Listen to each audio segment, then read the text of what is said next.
어떤 기업은 돈을 굉장히 잘 벌어왔고 이번 분기 실적도 괜찮았는데 주가는 이상하게 안 올라가는 거예요. 반면에 어떤 기업은 실적은 개판인데 이상하게 주가는 계속 올라가요. 왜 그런 걸까요? 또 이런 경우도 있죠. 항상 일정하게 돈을 버는 기업이 있어요. 올해도 100억 벌었고 작년에도 100억 벌었고 그 전해에도 100억 벌었어요. 그런데 어쩔 때는 주가가 4만 원이고 어쩔 때는 주가가 5만 원이고 또 어쩔 때는 주가가 3만 원이에요. 왜 그런 걸까요? 주가가 왜 이렇게 이상하게 움직여서 우리 애간장을 태우고 정신을 혼미하게 하고 우리 마음을 들었다 놨다 하는지 그 이유에 대해서 이야기해 보도록 하겠습니다.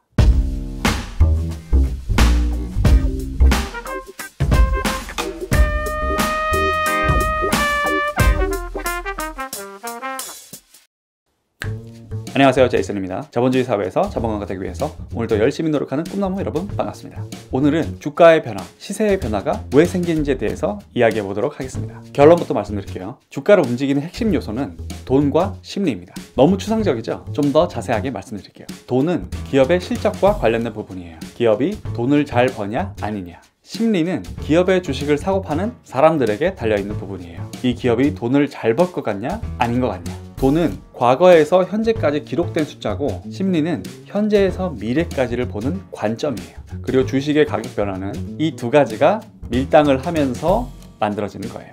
돈과 심리는 다시 두 개로 쪼개서 설명을 할 수가 있어요. 기업 실적 기반의 돈이라는 부분은 버는 돈과 쌓인 돈으로 나눌 수가 있어요. 이번 분기에 올해 기업이 벌어들이는 돈이 있고 작년에, 재작년에 미리 벌어서 쌓아둔 돈이 있죠. 올해 기업이 버는 돈은 내년에 쌓아둔 돈이 돼서 기업의 가치에 보탬이 되죠. 그리고 심리도 각각 다시 두 개로 쪼개서 설명할 수가 있어요. 기대 심리와 군중 심리예요. 기업이 돈 버는 능력을 미리 분석해서 미래에 대해서 예상하고 기대하는 심리가 있고요. 주가 변화 자체의 방향성을 따라가면서 군중들이 집단적으로 일으키는 심리가 있어요.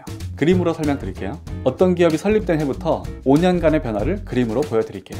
첫 해에는 100억을 벌었어요. 2년 차에는 200억을 벌었어요. 3년 차에는 100억을 손해를 봤어요. 4년 차에는 300억을 벌었어요. 5년 차에는 다시 100억을 벌었어요. 그런데 이렇게 돈을 벌면 기업의 통장에 돈이 쌓이잖아요.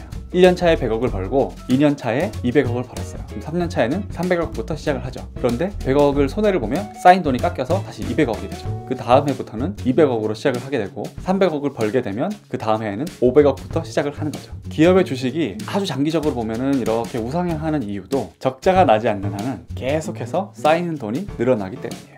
그런데 돈이 벌리고 쌓이는 기업 가치의 변화가 그대로 주가에 반영되지는 않아요.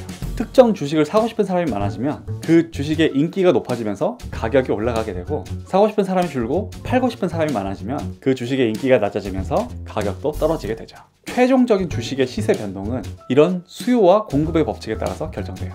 1년 차에 기업이 100억을 벌었는데 2년 차에 200억을 벌었어요. 수익력에 대해서 사람들이 기대를 하기 시작하죠. 그런데 3년 차에 쌓인 돈이 200억으로 깎이게 되면 그 줄어든 수익력에 대해서 기대 심리가 주가를 반영하게 돼요. 그런데 4년 차에 어닝 서프라이즈가 나서 300억의 돈을 벌었다. 몇 해 동안 쌓인 경험이 있다 보니까 돈을 잘 벌 때도 있고 돈을 못 벌 때도 있어서 기대 심리가 돈을 번 만큼 높아지지는 않은 거예요. 그렇지만 5년 차에 큰 부침 없이 꾸준하게 수익을 쌓는 모습을 보였기 때문에 기대 심리가 다시 높아질 수 있죠.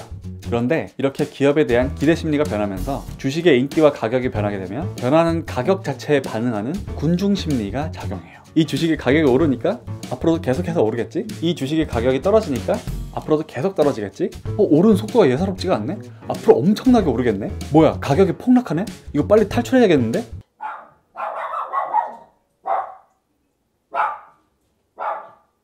작년에 코인 해보신 분은 두 가지 유행어가 기억이 날 거예요.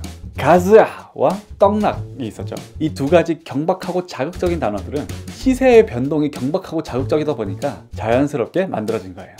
만약에 2년 차에 기대 심리가 기업의 실제 쌓인 돈보다 많이 반영이 된다면 주가의 방향성에 군중 심리가 몰려들어서 더 높은 가격대를 형성하게 되는 거죠. 반면에 기업의 실적이 많이 올라와도 기업이 실제로 벌어들인 돈보다 군중 심리는 더 낮게 형성되는 경우도 있어요. 기대 심리가 밀어올리는 주가에 대해서 군중 심리가 또 반응을 해서 더 높은 가격대로 주가를 밀어올리는 경우도 있어요. 주식 공부를 하고 시세 변동을 계속 관찰하다 보면 오버슈팅이나 언더슈팅이라는 표현을 듣는데요. 이렇게 주가 변화에 따른 추세의 변화가 군중 심리를 과도하게 자극하는 경우가 있어요. 실제 기업이 버는 돈, 쌓인 돈이랑 상관없이 미래에 대한 기대 심리도 상관없이 정상 범위 이상으로 과도하게 주가가 높아지는 경우도 있고 정상 범위 이하로 과도하게 주가가 낮아지는 경우도 있어요.